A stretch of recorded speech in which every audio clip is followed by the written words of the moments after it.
Hello ടുഡൂസ്, നമ്മളെല്ലാവരും നമുക്ക് ഇല്ലാത്ത കാര്യത്തിനെ ഓർത്ത് സങ്കടപ്പെട്ടിരിക്കുകയല്ലേ?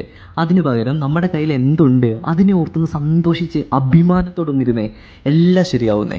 നമുക്ക് അധ്വാനിക്ക് ഒരു മനസ്സുണ്ടായാൽ മതി, മതി ധാരാളം. അപ്പോൾ ഇന്നത്തെ ഒരു കണക്ക് നോക്കാതെ 100 ക്യൂബ് ഗുണം 1000/5 10x ആയാൽ എക്സിൻ്റെ വില എത്ര? 100 ഞാൻ 10 സ്ക്വയറിന് എഴുതി, 1000 നമുക്ക് അപ്പോൾ എന്ത് എഴുതാൻ പറ്റും? 10 ക്യൂബ് എഴുതാം. അപ്പം 10 സ്ക്വയർ (3) പിന്നെ അത് 10ൻ്റെ ക്യൂബ് ഇട്ടിട്ട് മണ്ടയ്ക്ക് 5 കൊടുത്തു, ഈസ് ഈക്വൽ ടു 10x എന്ന് എഴുതി. ഇവിടെ വരെ ഡൗട്ടൊന്നും ഇല്ലല്ലോ. ഇനി എന്താണ് പറയുക? ഈ 2 3 5 കൂടെ എന്ത് ചെയ്യണം?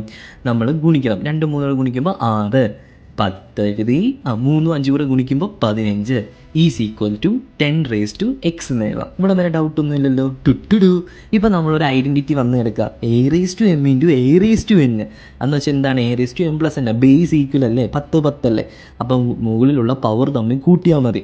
10 എഴുതുന്നു. ഇനി നമ്മളെന്തോ ഈ ഐഡൻറ്റിറ്റി ഒന്നുകൂടെ ഒന്ന് പറഞ്ഞേ, a/m × a/n എന്ന് വെച്ചാൽ എന്താ? a/m+n. ഒരിക്കലും മറക്കില്ല. ഇപ്പോൾ 10 എഴുതി, ഇനി പവർ തമ്മിൽ അങ്ങ് കൂട്ടിയാൽ മതി. 6 എഴുതി വെച്ചിട്ടാ, 6 + 15 ഈസ് ഈക്വൽ ടു 10x എന്ന് എഴുതി.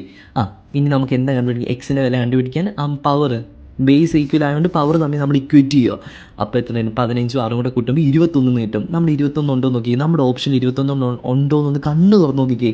ദേ കിടക്കുന്നു, ഓപ്ഷൻ എ ആയിരുന്നു നമ്മുടെ ഉത്തരം. അപ്പോൾ ഇങ്ങനെയുള്ള ചോദ്യം വന്നാൽ ഇനി മൊണ്ണയായിട്ടിരിക്കില്ല. എല്ലാവരും ഹാപ്പി ആയിട്ടിരിക്കണോ? എല്ലാവരും ഫോളോ ചെയ്യണേ. ബൈ. സന്തോഷത്തോടെ ഇരിക്കേ, ടെൻഷനൊന്നും ആവില്ലേ.